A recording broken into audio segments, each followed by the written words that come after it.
guys, I'm Drew. I'm a addict and alcoholic of the hopeless variety. I guess it's a long story and a short story of how I got here. I got here because I tried everything else.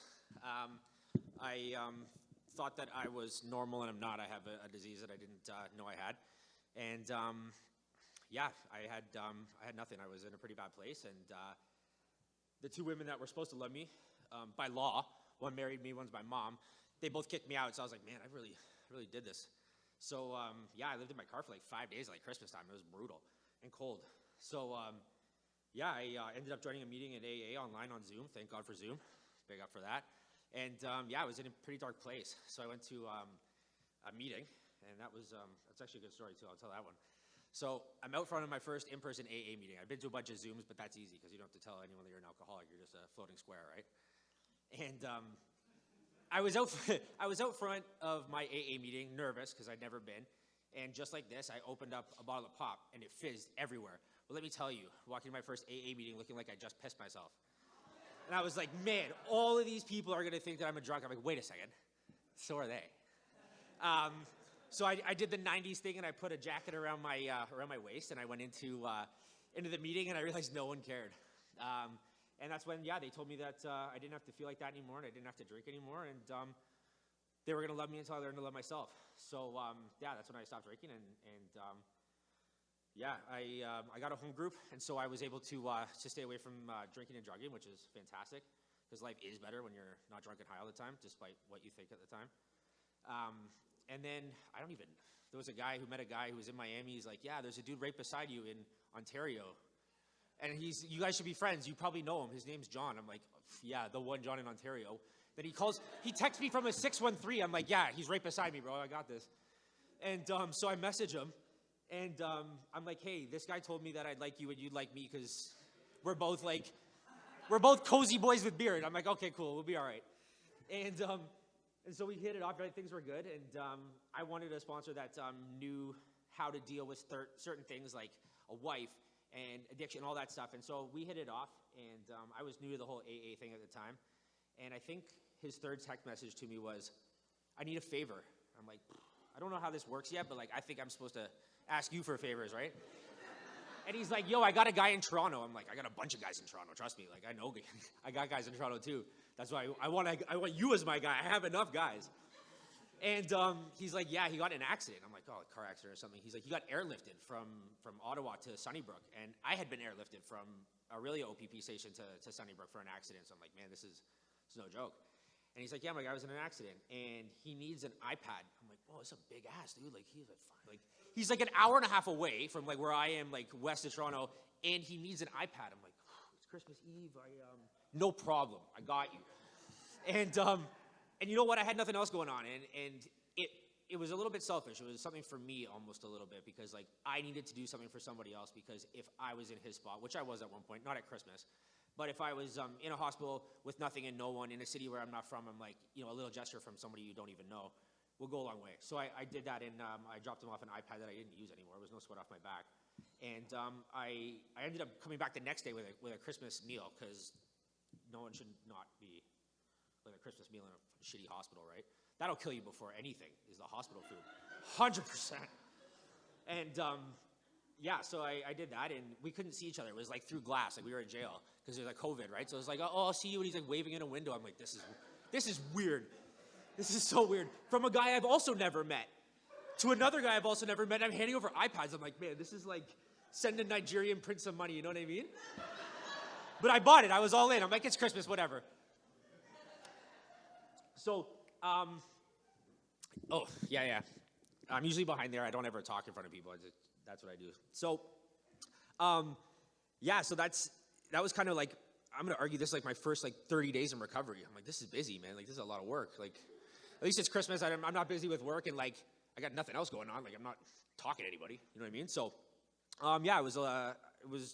it's a long road to recovery, and it's a daily battle, an uphill battle, right? But, I call him Father John because I met Johnny and I met John at the same time. I'm like, this is too much. So he said something about church. I'm like, Father John, done.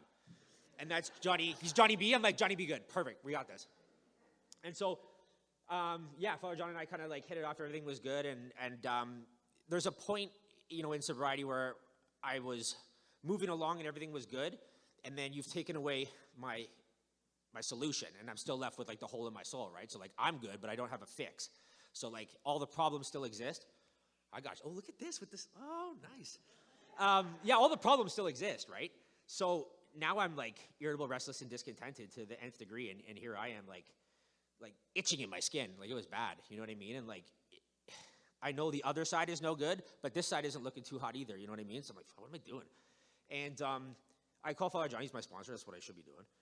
And he says to me, he's like, listen, I'm going to like give you the Coles Notes version of this. Like, yeah, everything's cute with the meeting, but like go help people that need help and talk to God. That's it. I'm like, okay. He's like, that's it. Like, we're not asking for a lot. Like, just go help. Like, okay, I got this. And yeah, he was right, 100%. Because when you're busy doing that, you can realize, like, you understand how the program exists for so long, and like, there's no money involved, there's no hierarchy. It's just like the largest organization in the world without like a central it just runs. And there's a reason why it happens, and it feels good to help somebody else because you know how they got there that day, because you were there that day, and it's not fun on any level because you earn stripes to get in your first meeting. Like it's a hard road there. So when you see someone like that, you just say the same thing that they said to me, right? It's you don't have to feel like that anymore. And you have to drink anymore, and we'll love you till you love yourself, and that's the deal. And it feels good to help somebody else. And I've had a few incidences with some colleagues in AA, the fellows or whatever. And I remember, John, I was in a change room at my gym, and I was like, listen, man, like I got a friend that, has tried to harm himself before, right? And so he got off the phone with me and like wasn't picking up anymore. And I'm, this one, dude, what do you do? Like, is this what a sponsor's like? This is a lot of pressure. And he's like, welcome to the ER, bro. I'm like, oh, this is not good.